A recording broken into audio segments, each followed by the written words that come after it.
Olá pessoal, muita paz, muita luz a todos. É com alegria que nós estamos aqui nesse nosso segundo módulo das teorias aí, não tão científicas assim, né? Vamos tentar entender hoje então a história da Terra plana. Por que as pessoas invocaram agora, em pleno século XXI, né, de criar uma teoria da conspiração, que todos os cientistas nos enganam, que a NASA nos engana, que a ESA nos engana, que a China nos engana, que a Rússia nos engana, que todo mundo nos engana, né, impedindo que nós conheçamos a verdade sobre a geofísica de nosso planeta. Tá? Entende? Então, vamos tentar entender. Na antiguidade, vamos colocar vários aspectos. Na antiguidade, né,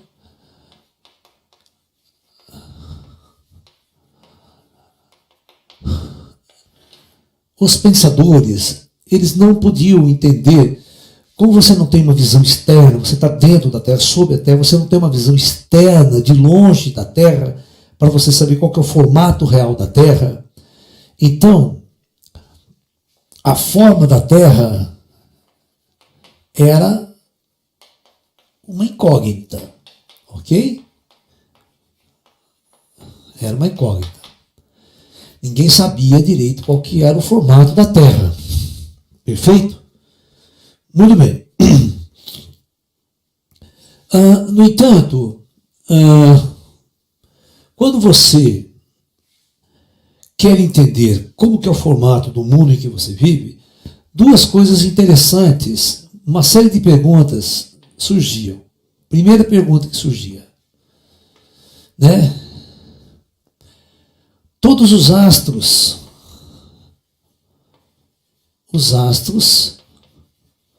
nos aparece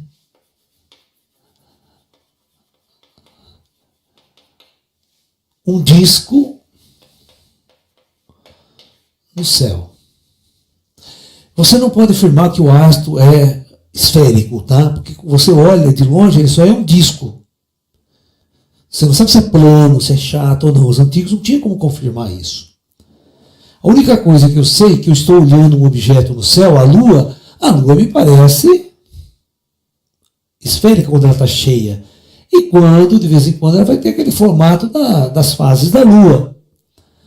Tá ok? Muito bem, muito bem. Muito interessante. Quando você não tem um telescópio, não tem um instrumento melhor para olhar, eu vou olhar o Sol é a mesma coisa. O Sol está lá. Ok? Muito bem. Então, como é que eu sei que a Terra também é esférica ou um disco redondo? Não é porque a Terra pode ser plana mesmo. Eu estou em cima de um disco redondo. Então, se a Terra for um disco assim, quais as características para me afirmar que a Terra é um disco chato? Né? Porque hoje o formato que os terraplanistas pensam da Terra já não é uma plana, ela é convexa. O que é Terra convexa? Porque na Terra plana o mar cai e via tudo para fora. Certo? Né? Então eles tiveram que fazer uma coisa assim com a Terra. Convexa. Por isso chama convexa. Certo? Aí você tem o quê? Você tem um círculo convexo, né? Onde você tem, aí a água não escapa, né? Então está um disco convexo. Ok? Bom, mas vamos lá atrás primeiro para depois chegar na discussão das pessoas aqui. Como é que os antigos chegaram à conclusão do formato da Terra?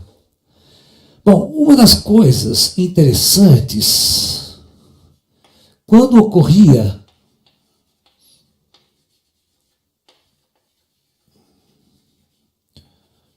eclipses,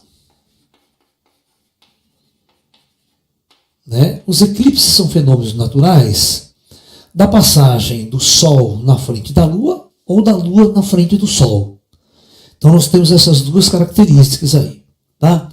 Então, toda vez, presta bem atenção. Então nós temos o Sol aqui,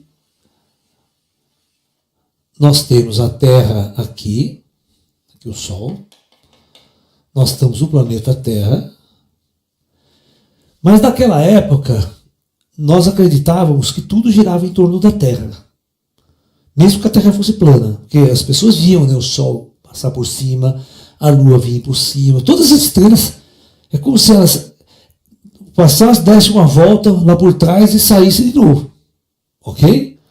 Todos os dias faziam isso, mas a gente não podia achar que esse fenômeno era esférico. Tá? Tudo bem. Então, tinha determinados momentos em que a Lua passava na frente do Sol. Isso é visível, a gente vê. E havia momentos que a Terra, aqui é a Lua, tá? E aqui é o Sol. A Terra ficava na frente da Lua. Então isso era visível. E toda vez que a gente observava este fenômeno, acontecia uma coisa interessante. Né? Quando ocorria este eclipse, estava lá a lua cheia, porque isso só acontece na lua cheia, estava lá a lua cheia brilhante, e a Terra, quando eclipsava pelo Sol, acontecia o seguinte, ela projetava na Lua uma sombra assim. Não, ou seja, dando a acreditar que a Terra também era redonda. Porque a sombra dela era curva, não era plana. Você está me entendendo? Tá?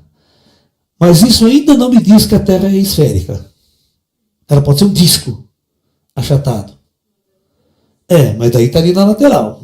Então, é aí que está. Então, as experiências eram assim. Uma outra coisa que os antigos observavam também, que esses caras hoje da Terra plana estão discutindo, dizendo que não é verdade, é o seguinte. Os antigos observavam os navios indo embora do porto. Então, é claro, se a Terra é redonda, o navio que sai aqui do porto com a vela dele lá no alto, quando ele fosse fazendo a curva, a ponta da vela era a última coisa a desaparecer. Né?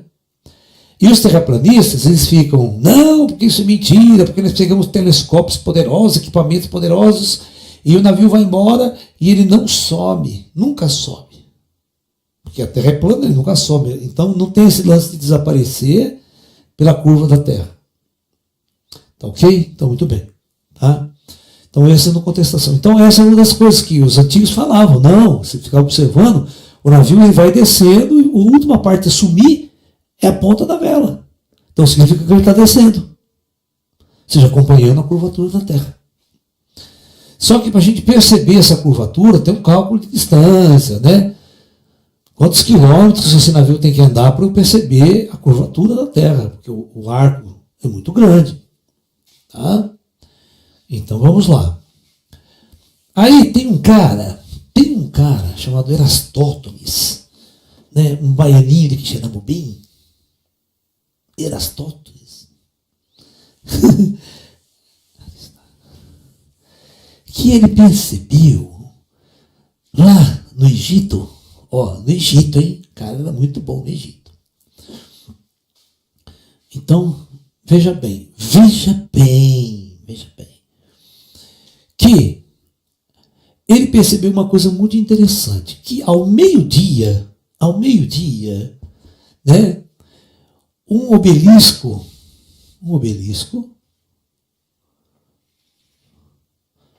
numa determinada cidade do Egito, tá? Pode ser na capital, né? A luz do sol que chegava nele ao meio-dia não projetava nenhuma sombra. O sol estava bem a pino e não havia nenhuma sombra nesse obelisco. Tá? Aí ele percebeu que a uma certa distância, na cidade de Siena, a tantos quilômetros de distância daqui, tá? Presta bem atenção. né? Ele percebeu que um obelisco, né, colocado lá naquela cidade, nesse mesmo horário, ao meio-dia, projetava uma sombra. Ok? Ou seja, os raios de sol, eles chegavam nesse sentido inclinado. Por isso fazia uma sombra. E essa sombra tem um tamanho. Ele perguntava a si mesmo: why not? Por que não? Por que isto? Né? What is this? Porque no mesmo horário, se a Terra fosse plana, presta atenção, se a Terra fosse plana, né, um obelisco aqui, outro obelisco, não importa a distância, no mesmo horário, sendo que a distância Terra-Sol é muito grande, os raios do Sol chegam praticamente paralelos à Terra, entre si, né, porque a distância é muito grande. Então, mesmo com o diâmetro do Sol, os raios não abrem. Os raios vêm praticamente paralelos e chegam à Terra. Então, praticamente, teria que acontecer isso. Se os raios chegam paralelos, não deveria ter sombra aqui e nem deveria ter sombra aqui no mesmo horário, meio-dia, no caso. Que ao meio-dia o Sol está a pino, praticamente na linha do Equador. Tá ok? Então esse cidadão concluiu que isto era devido a que a Terra não é plana. Isso era um experimento astronômico, é um experimento de uma inteligência, né? E ele precisava então calcular a curvatura e o diâmetro da Terra, dá para calcular com essa questão. Então, o que esse cidadão fez? Então vamos lá. Então, a conclusão técnica é a seguinte, deixa eu desenhar com clareza para vocês. Esse aqui é um dos argumentos mais fortes que existe, que desde os antigos inteligentes conseguiram detectar que a Terra é esférica e também calcularam o diâmetro da Terra, com uma precisão incrível. Os geômetras gregos e egípcios eram muito bons na época. Não, os caras lá de Alexandria, né? Okay? Então, prestem atenção. Então, se a Terra, presta atenção, se ela é, na verdade, curva ou esférica, então lá vai, eu vou fazer o seguinte, aqui, presta atenção. Ó. Eu vou colocar o obelisco aqui, ó. Então, esse obelisco aqui, ó, ao meio-dia está recebendo os raios de sol, deixa eu botar o sol amarelo, recebendo os raios de sol paralelos. Portanto, não há nenhuma sombra. No entanto, se eu tenho um outro obelisco nessa distância aqui, ó, né? E nesse exato momento, os raios vêm paralelo também lá do Sol e projeta aqui uma sombra, eu tenho o comprimento dessa sombra aqui, né? Isto significa que eu estou numa superfície esférica. Então, o Gaggio pensou la questão desta forma. Se eu ampliar esse raio aqui, ó, e ampliar este raio aqui, ó, eles vão se cruzar aonde? Eles vão se cruzar no centro da... Oh, very good, my boy. Agora não, agora eu quero ver se vocês são criaturas inteligentes mesmo. Qual é esse ângulo aqui, alfa? Do núcleo da Terra entre esses dois obeliscos. Aqui, deixa eu marcar em verde, é a distância entre os dois obeliscos. Você pede para o cara, então ele pagou para uma caravana e contando os passos, sabia? Era rico. O cara foi de Alexandria a Siena contando os passos para calcular a distância entre as duas cidades. Ó, Agora vamos supor, vamos ver, vocês não estão entendendo nada, não? Ó, presta bem atenção. Ó. Se este raio aqui, ó, presta atenção, Ju, vamos ver se você é inteligente, hein, Ju? São paralelos, não são paralelos? Hã? Então vou ver se você. Ó, duas paralelas cortadas por uma transversal. Isso é dos teoremas mais simples que a gente aprende na escola. Esse ângulo aqui, ó, não é igual a este ângulo aqui? Esse ângulo aqui também não é alfa? Logo, esse ângulo são alternos internos. Ó, alternos internos. Logo, esse aqui, eu vou lá com o transferidor e meço o ângulo, porque está aqui. Ó, é igual esse ângulo aqui também. Ó. Esse aqui, tecnicamente, é 90 graus. Tá? Aqui é um triângulo, como é muito curta essa distância aqui da sombra, o triângulo praticamente é um triângulo retângulo, mas não me importa, não preciso dessa coisa aqui. Então eu vou lá e mexo com o transferidor o ângulo. Tá? E não é que o danado fez isso. Aí, olha só, aprendam como que os caras eram inteligentes na época. Né? Aí ele vai montar uma regra de 3 very simples. Né? Ó, o ângulo alfa, ó, você pode fazer assim, ó. D está para alfa, assim como... Vamos ver se vocês sabem.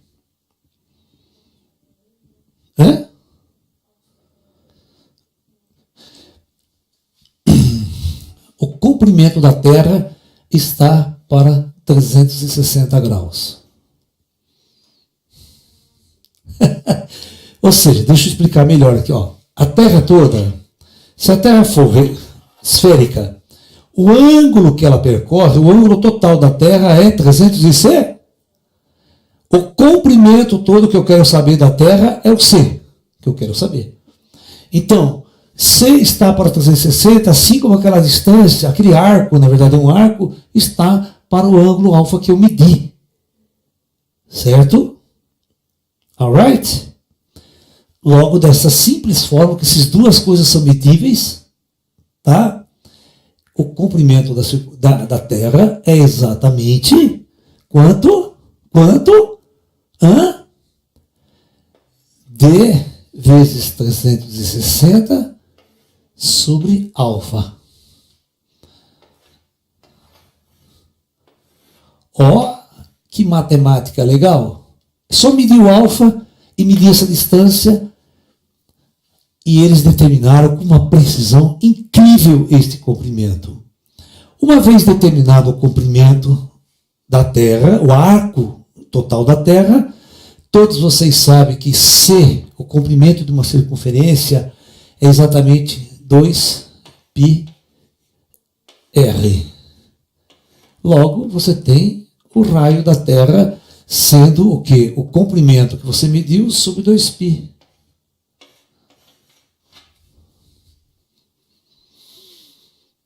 E eles determinaram esses números com uma precisão hoje muito, com poucos metros de diferença que a gente mede hoje. Alright?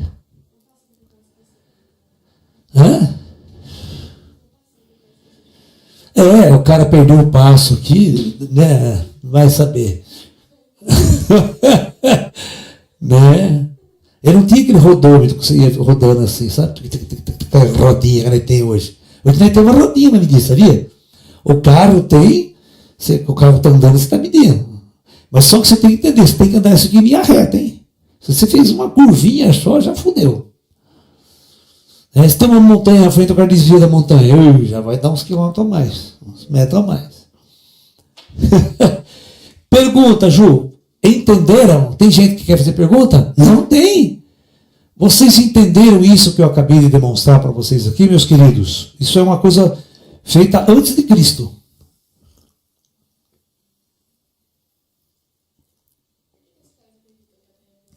Então vamos continuar. Né?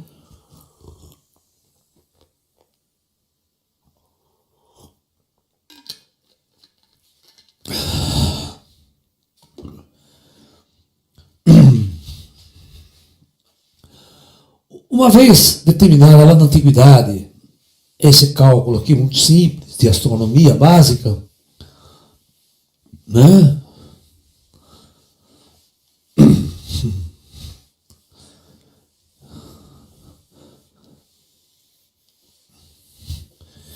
Isso pode ser feito hoje, esse cálculo aqui, né? Muito bem. Mas você tem que medir na mesma linha, tá? Do Equador. No mesmo paralelo. Ou você mede no mesmo paralelo ou na mesma linha do Equador. Você pode medir assim, ó. Você pode medir nesse sentido ou você pode fazer a medida nesse sentido. Mas ela tem que estar no mesmo... E na mesma hora, tem que ser medida o ângulo da sombra lá. Certo? Entendeu? Muito bem. Então, vamos pegar umas coisinhas interessantes de astronomia. Os antigos, né? Era muito mais lógico se a Terra fosse redonda, né? E eles teriam que entender uma coisa muito importante que eles não entendiam ainda. Eles achavam que a Terra era fixa, parada, tá? Não girava. E tudo girava em torno da Terra. Então a Lua girava em torno da Terra em esferas concêntricas. Aí você tinha o Sol, né? O Solzão maior, também girando em torno da Terra. E todos os astros, inclusive os planetas, aí eles pegavam assim, aí tem os planetas, todos os planetas giravam em torno do Sol. E a última, existia uma esfera fixa, presta atenção, aonde estavam as estrelas. E lá fora, nevermore. Então eles não tinham concepção de distância, até onde ia tudo isso. Tá? Uma das coisas que as pessoas não conseguem entender na antiguidade é imaginar, eles não conseguiam imaginar isso por questão de não entender de forças. Como que esse corpo podia estar parado no nada?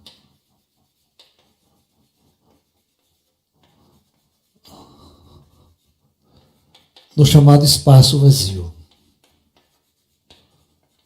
Isso era uma coisa difícil mesmo de entender. Você imaginar que a Terra não tem nada apoiando ela, não tem nada apoiando a Terra. Porque tudo eu preciso apoiar aqui na Terra, certo? A cadeira tem que apoiar no chão. Mas como é que o planeta inteiro não precisa apoiar em nada? Fica flutuando no vazio. É foda aceitar isso. Eu concordo com vocês. Se eu fosse um cientista naquela época, eu ficava puto da vida para querer saber como é que a porra para. Né? É uma coisa difícil de entender. Tá? Muito bem.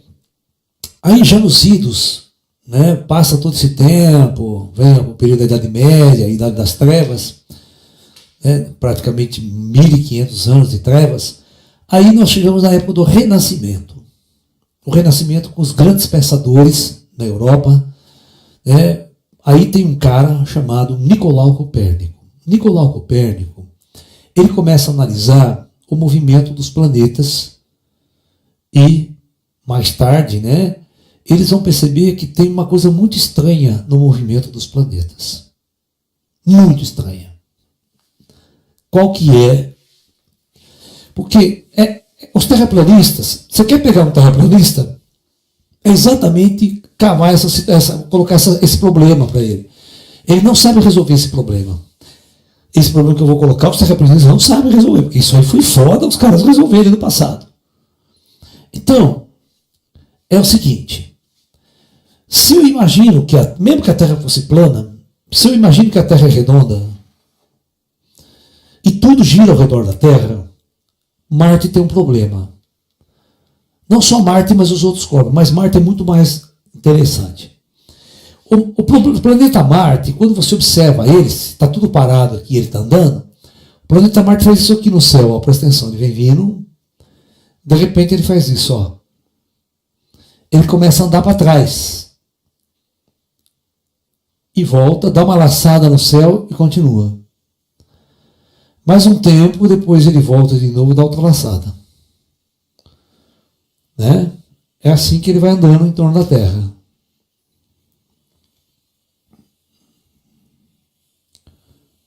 Para quem observa aqui na Terra. Por isso que a gente fala, os astrólogos falam, Marte está retrógrado. Né? Então, mais ou menos, Então, é assim. Retrógrado é o seguinte, quando o planeta está andando, ele está andando no sentido. Quando ele começa a voltar para trás, significa que ele está retrógrado, ele está retrocedendo na órbita. E aí, Júpiter faz isso. Mercúrio, ou seja, Júpiter, Saturno faz isso. Marte faz isso. A Lua faz isso. O Sol faz isso.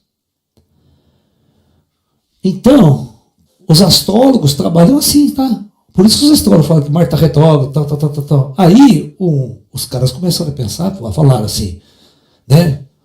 Calaio. Né? Como ele é italiano, o cara é italiano, é filho de uma putana. Né? Que esta putana está fazendo essa coisa, que esta brachola, né? Ou seja, tem algo de errado aqui.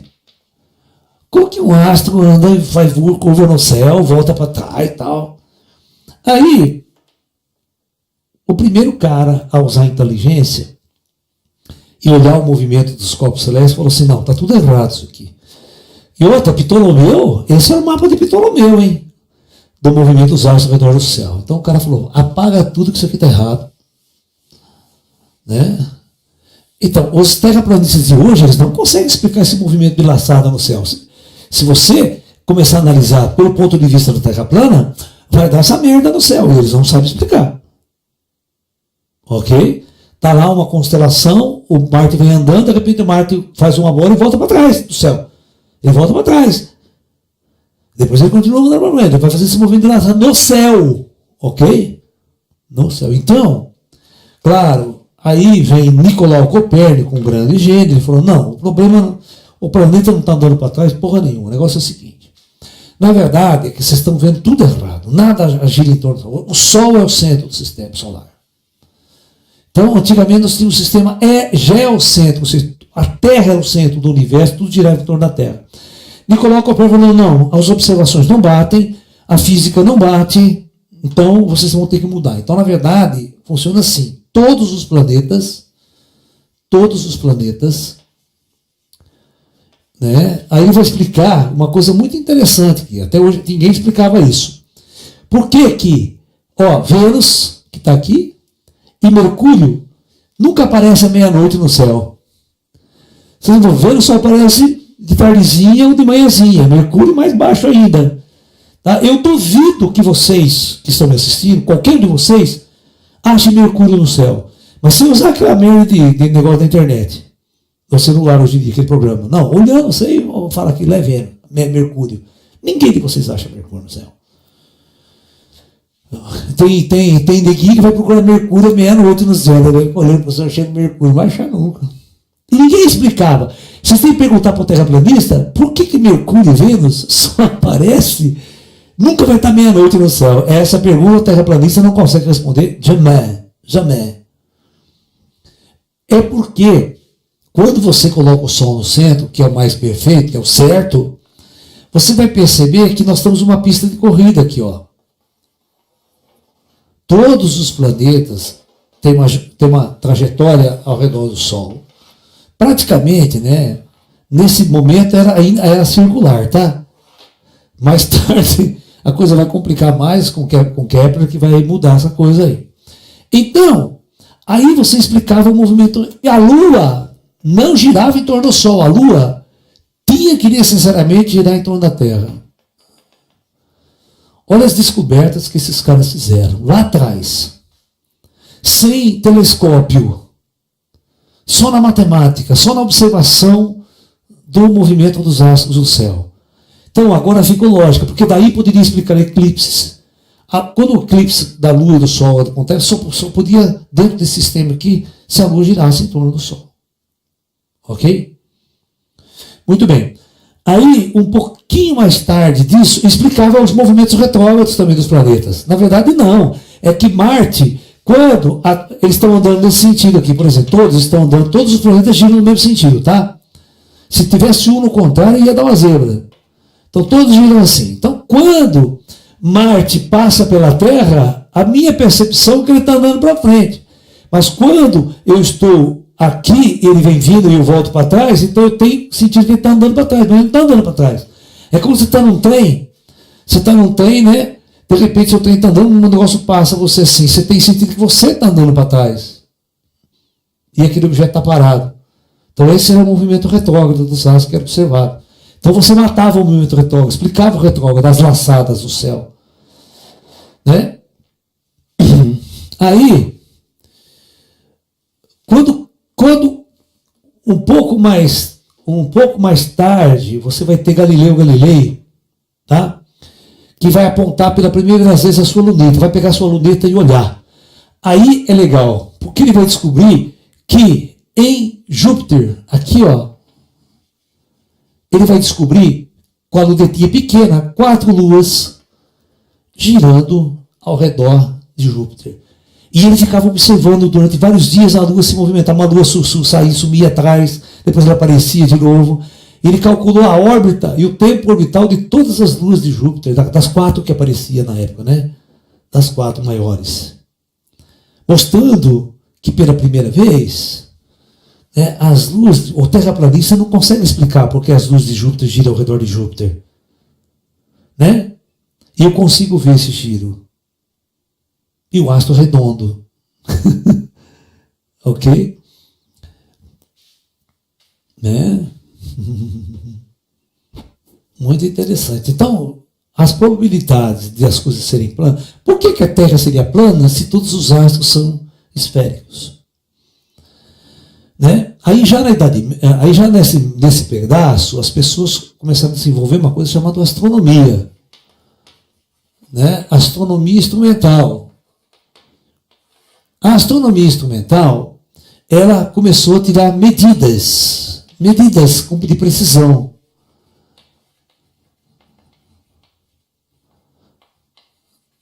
Tá? Uma das medidas de precisão interessante que dava para fazer é medir a distância Terra-Lua. Tá? Por um sistema que nós chamamos de sistema paralaxe. É uma técnica de você fazer medidas de distância e de diâmetro real dos objetos. Tá ok? Então, isso foi feito. E aí, você tem um cidadão chamado Tycho Brahe.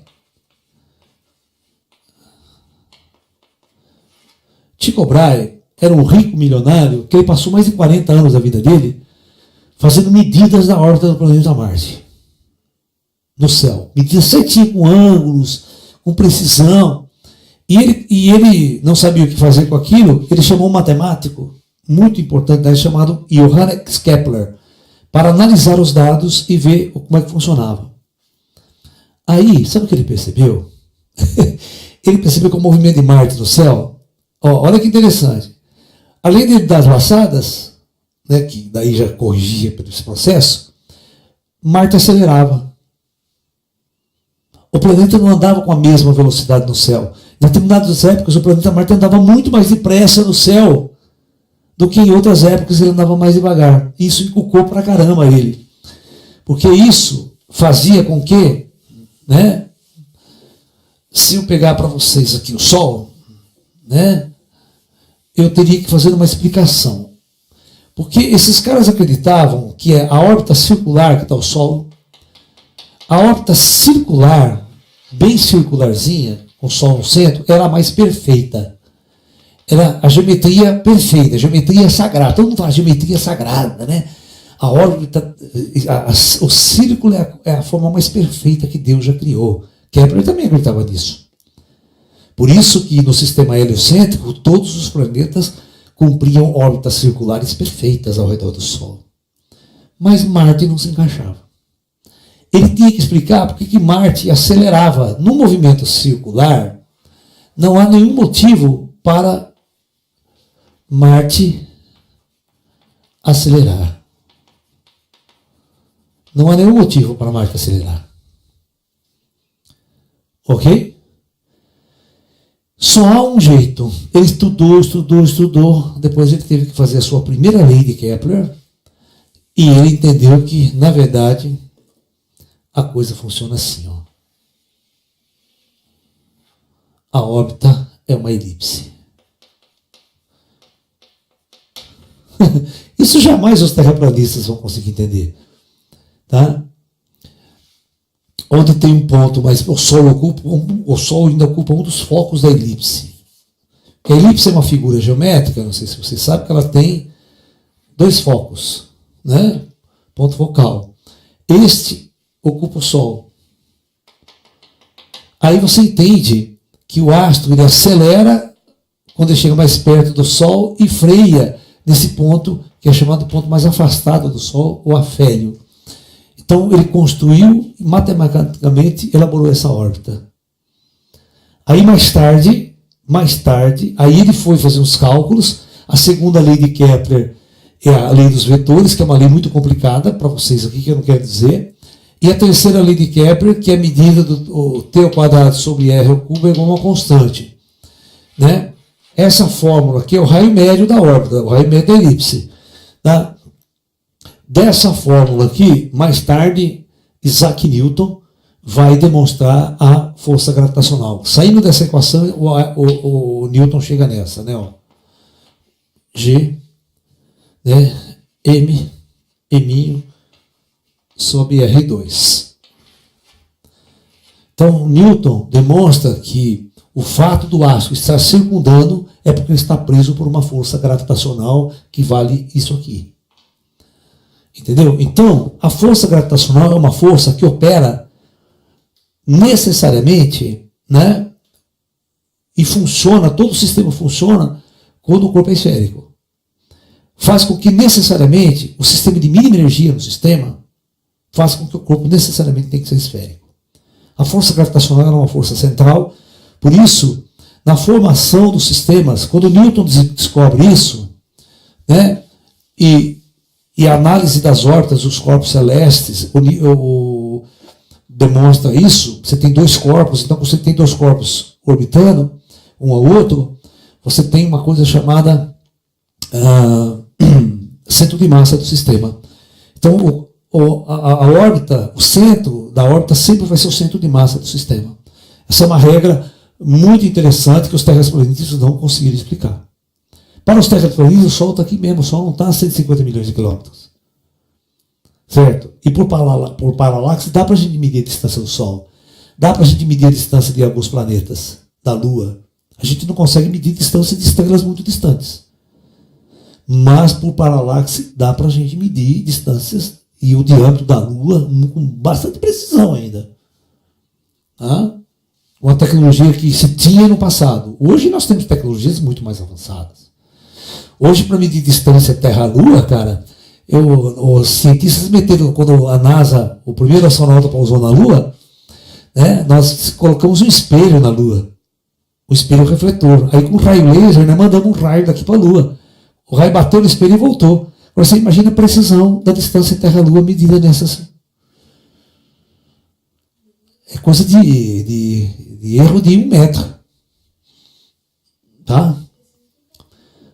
Mas foi com o baianinho lá andando, lá, que foi pago para medir a distância de Alexandria Siena. Então, por causa disso, quando a força central ela está constituída, como que um planeta se forma, como um corpo celeste se forma pela ação da força gravitacional?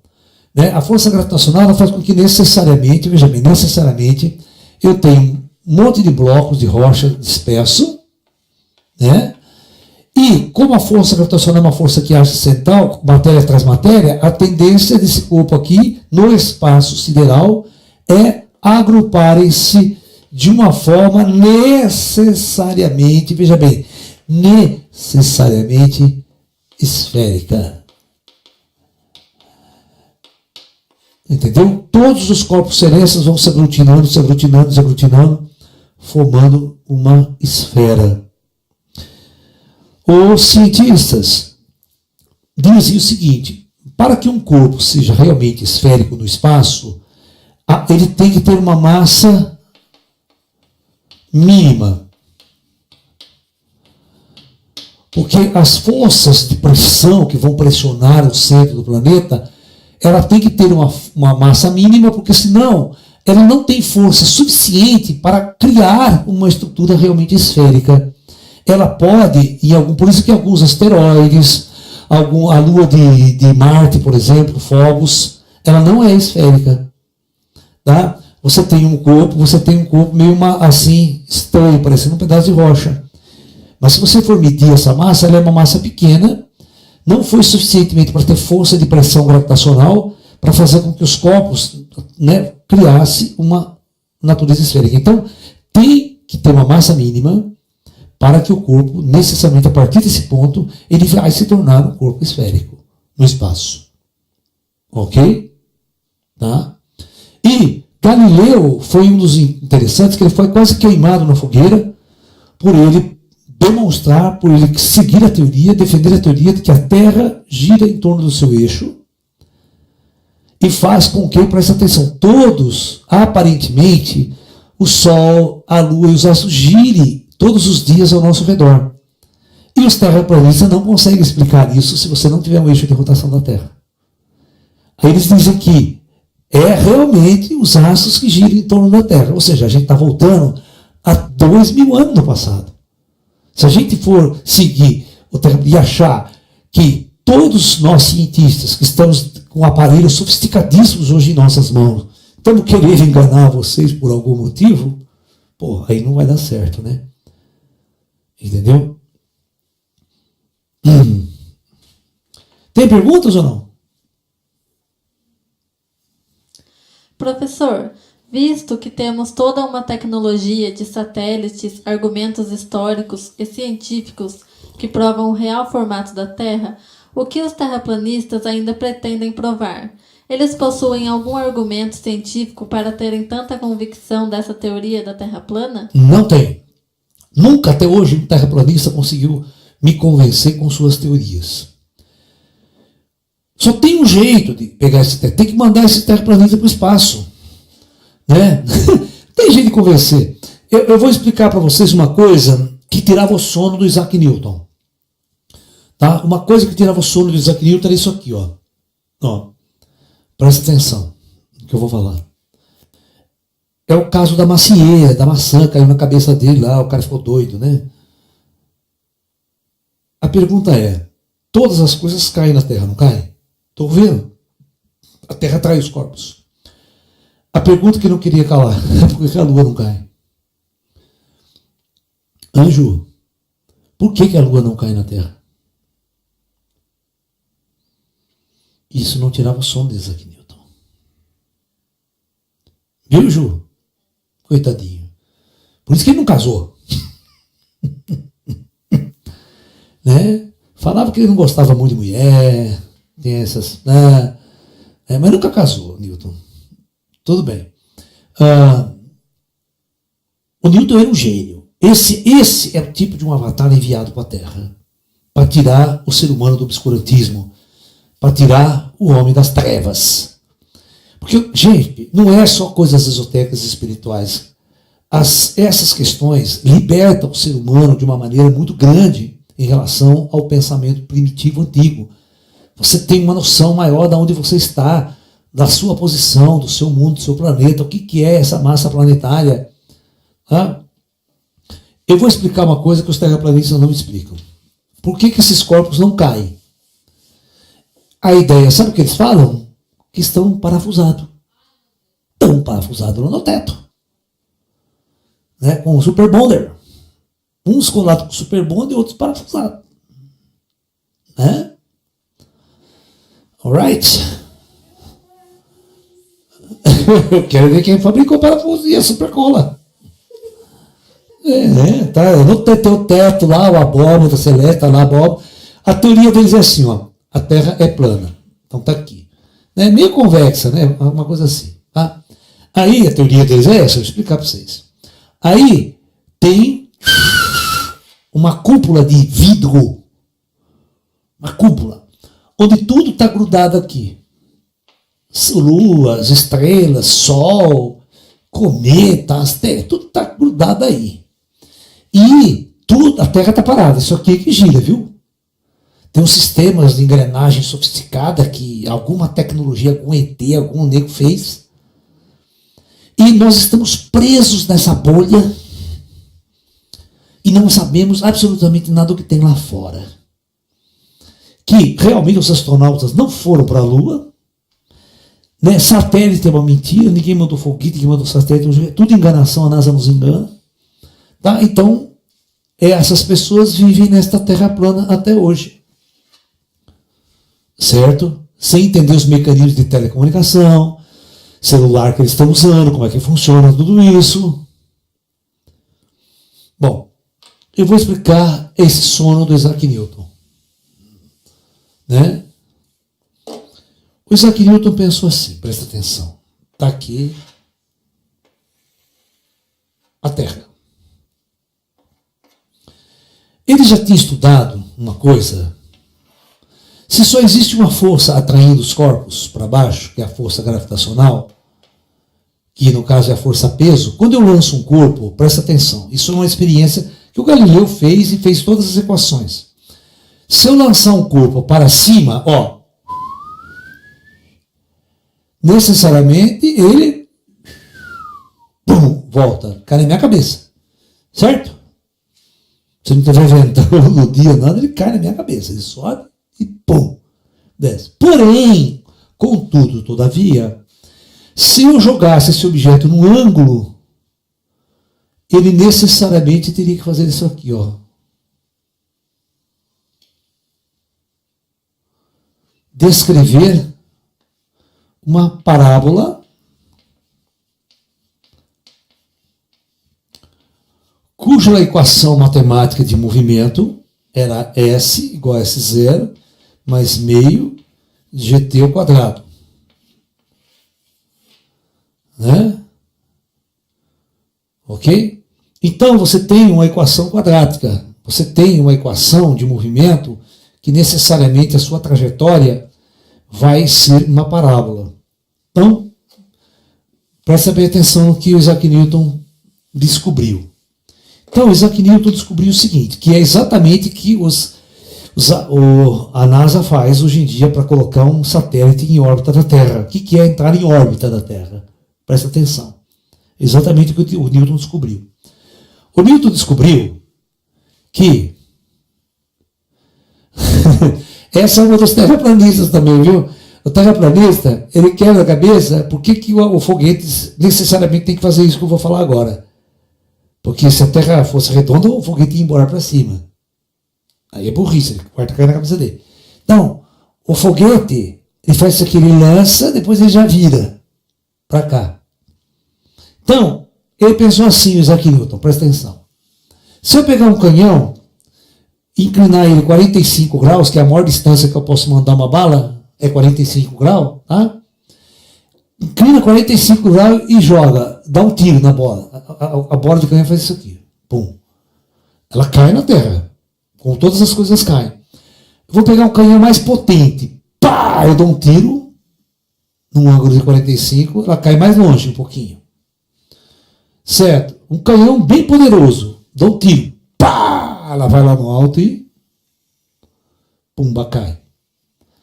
Mas agora eu vou dar um tiro muito alto, muito potente, vai ser de 45 graus, ó.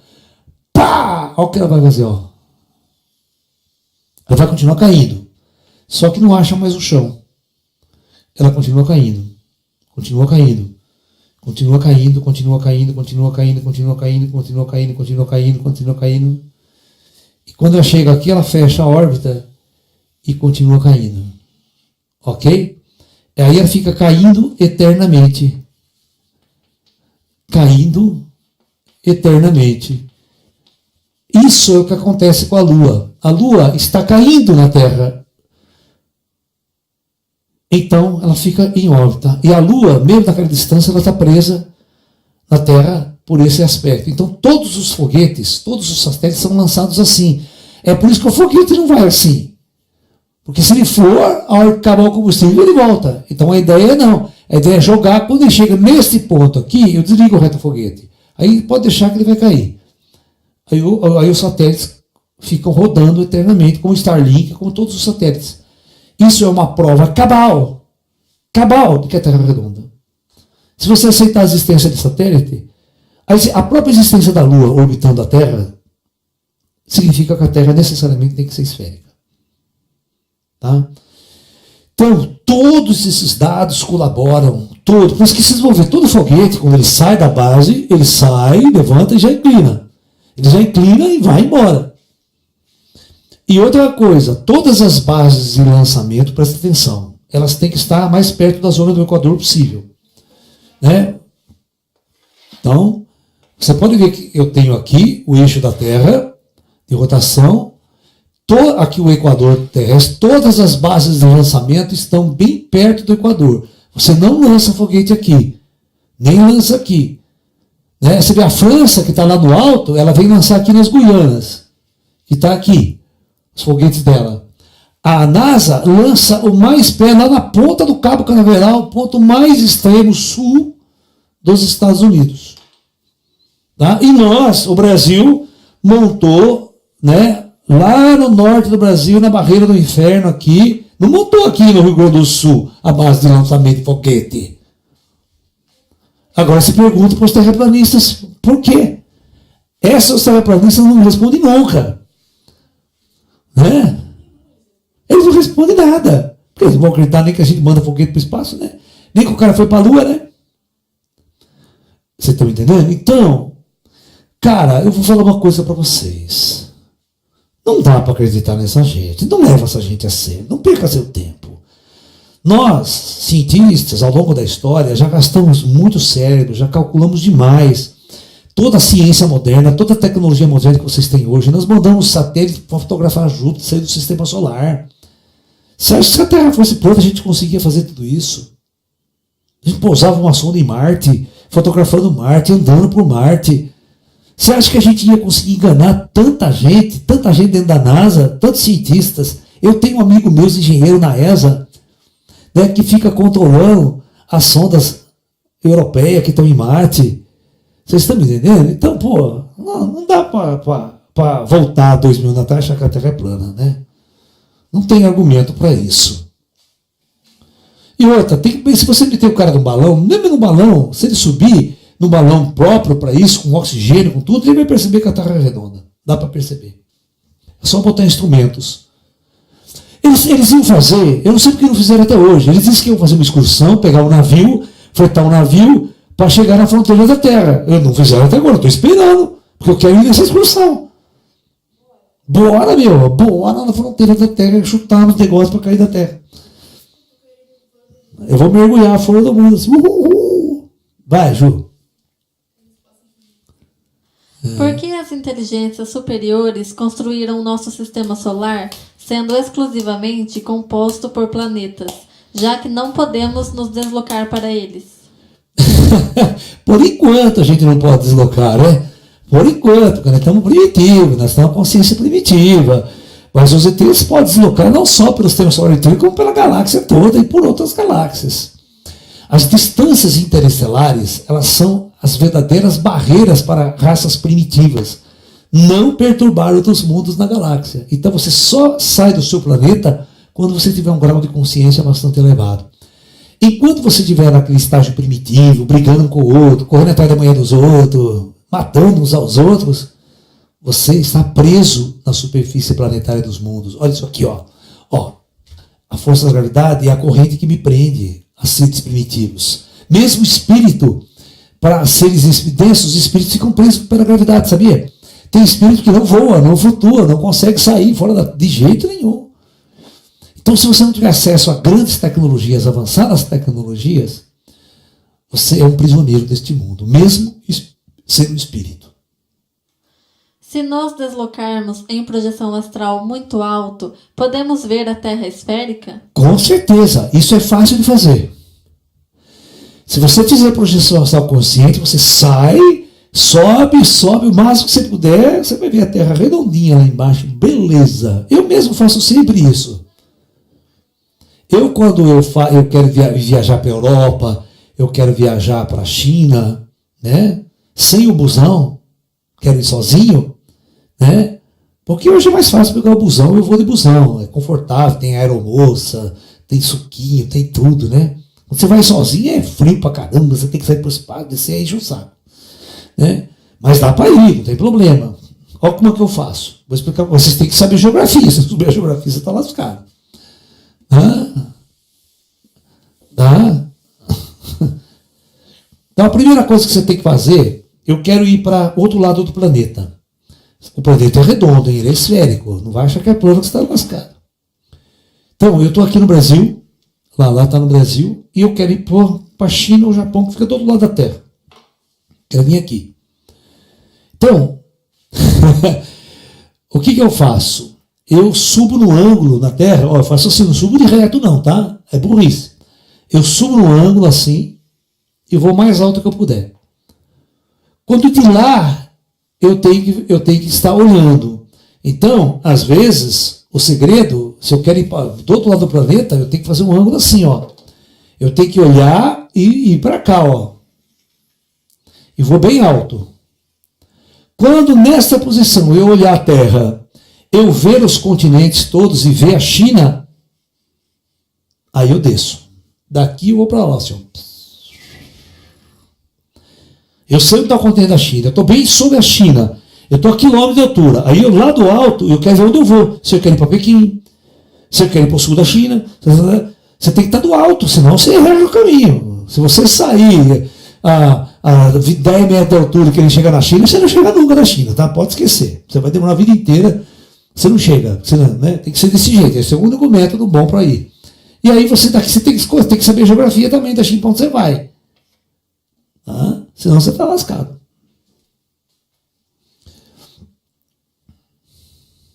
Acreditar que a Terra é plana é negar séculos de conhecimento científico. Não seria uma tentativa de controle como a igreja fazia na Idade Média? Cara, o lance é o seguinte, esse pessoal acha que a ciência está nos enganando, que a ciência está nos controlando com falsos conhecimentos. Tá? Então, eu não sei como surgiu esse movimento. Esse movimento é um maluco que começou a criar a teoria da conspiração, que o homem não foi para a Lua, que tudo é uma enganação, que ninguém foi para o espaço,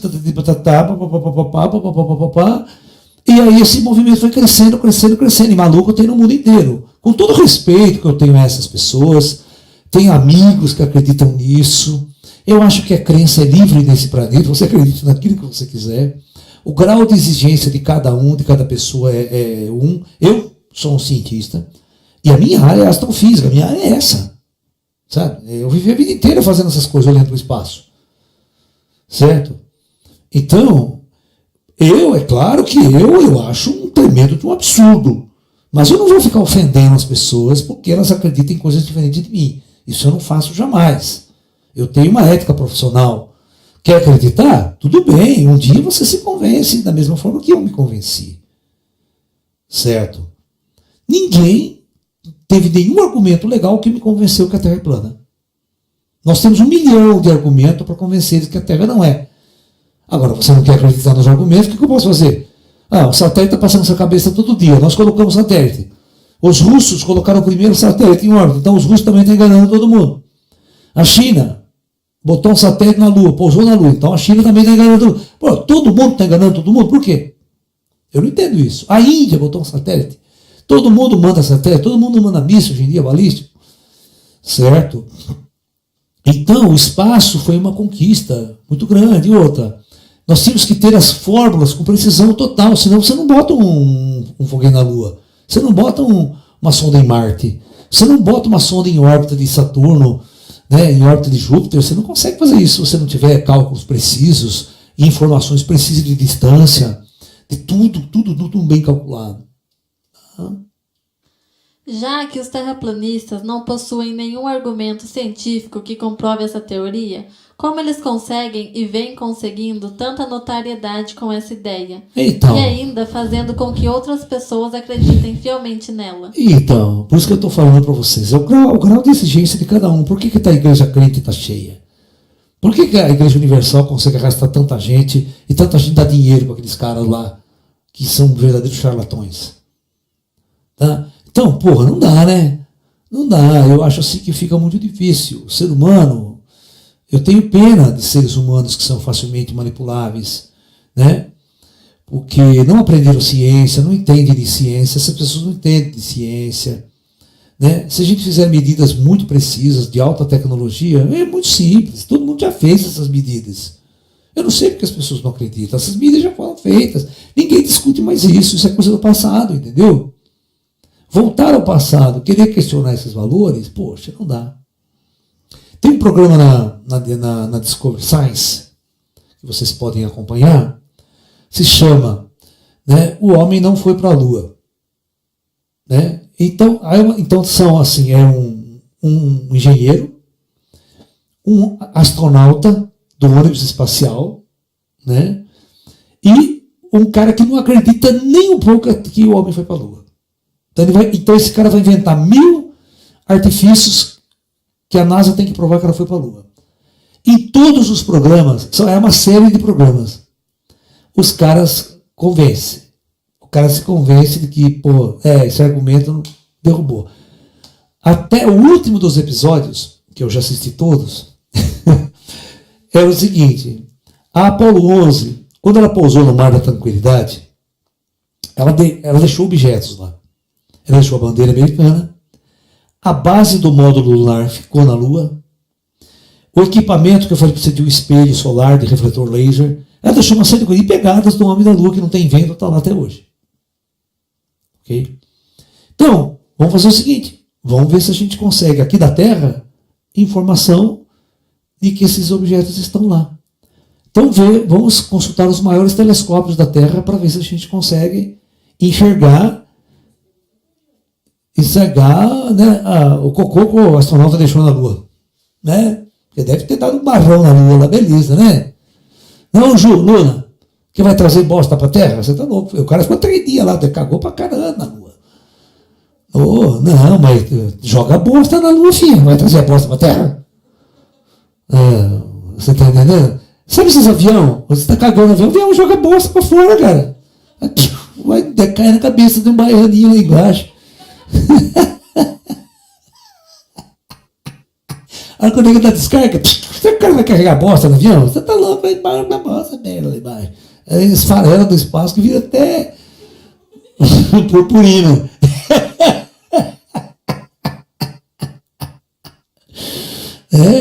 Você imagina o cara na estação espacial, né, faz um toroção, que o toroção é toroço, como é que é o toroço japonês, é o peixe japonês?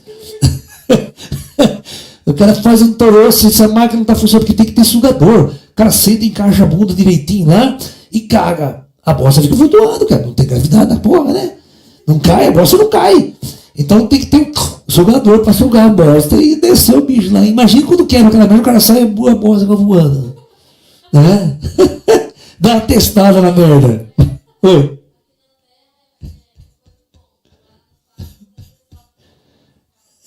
Então. É utópico, mas é realidade. Bom, o que eu estava falando, né? Comecei a falar de merda, agora atrapalhou tudo aqui.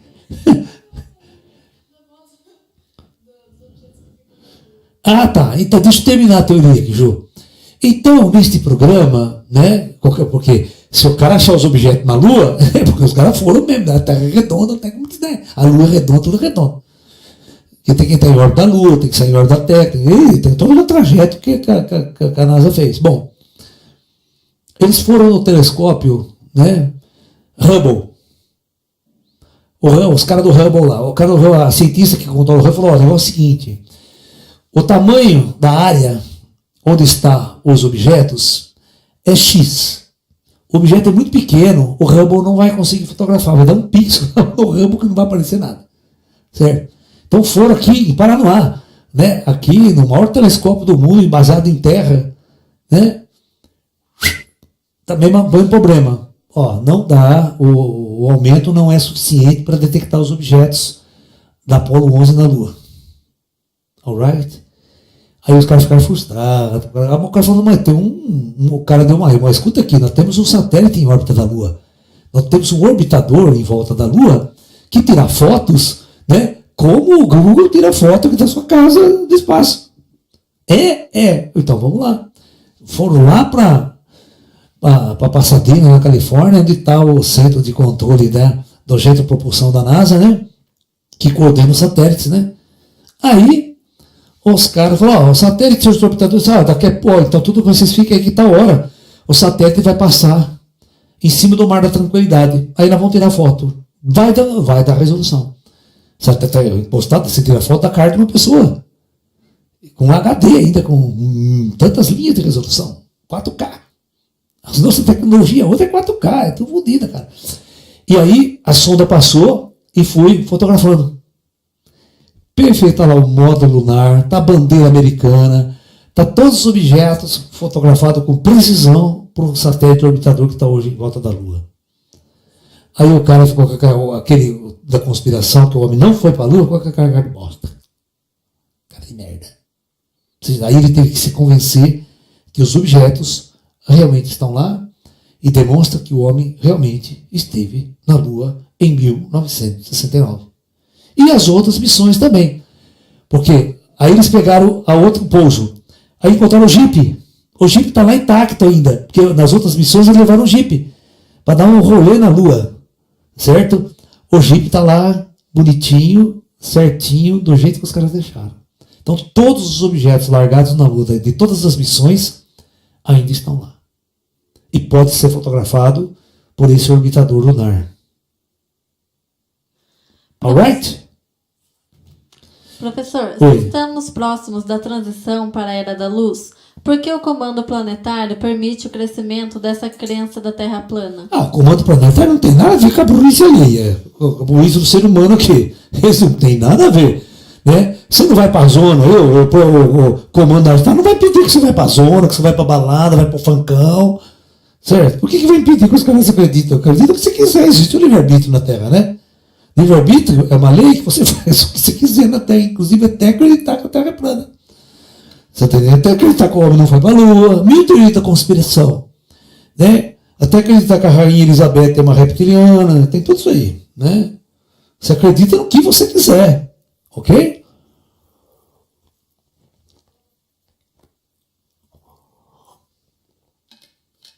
Então, vocês têm que explicar, o pessoal da Terra plana, como é que o Starlink está lá voando no céu. E passa no horário certinho quando a gente calcula. Né? Não, se a Terra fosse plana, ele não podia entrar em órbita e tinha que ficar parado, como os outros astros. E passa no maior pau, hein? Passa no maior cacete ainda. Vai? Um satélite desses baixos, né, ele dá uma volta em torno da Terra em cerca de 80 minutos. A Estação Espacial Internacional, que está em órbita da Terra, ela dá uma volta em torno da Terra em 80 minutos também. Então a velocidade é uma velocidade de queda livre. É uma velocidade muito alta de queda livre. Eles estão em queda livre, tá? Por isso que é uma queda que nunca acaba. Por isso que eles não têm gravidade lá dentro. É como você cortar o cabo do elevador e cair junto com o elevador. Imagina você cair junto com o elevador. O cara que pula no paraquedas, né? Ele joga o objeto cai junto com ele, certo? Só que ele está dentro de uma cápsula. E a cápsula está caindo e nunca acaba a queda. Nunca chega no chão.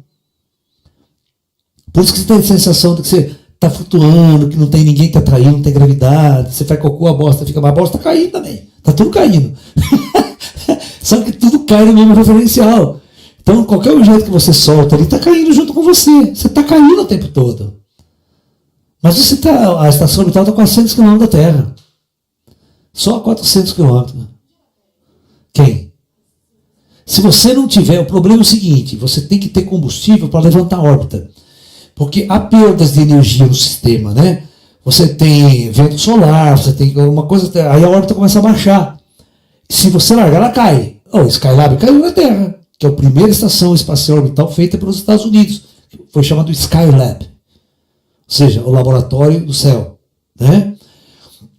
Esse Skylab, depois de um tempo, os caras largaram lá, não tinha combustível mais, ele já estava meio ultrapassado, o cara larga essa merda aí. E ele entrou na atmosfera e queimou. A NASA calculou a reentrada para ele cair no oceano, não cair na cabeça de ninguém. Incendiou um bom pedaço e tal. Hoje em dia, muitos satélites, quando cai satélite. Cai satélite, vai lá na fazenda, o cara pega um pedaço de satélite, caiu o satélite, cai. Ou, se você, depois de um tempo, os satélites têm uma probabilidade de cair na Terra. Agora, se você tiver combustível, tiver tecnologia, você eleva a órbita dele, você corrige a órbita dele. Mas para isso tem que ter combustível. Tá? A estação internacional, os caras levam combustível quando for para lá, porque de vez em quando eles precisam acionar o retrofoguete para levantar a órbita da estação, não deixar ela cair. Tá? Perfeito? Então, é isso, gente. Muita paz, muita luz. Então, amanhã nós vamos falar sobre multi-universos e universos paralelos, ok? Namastê.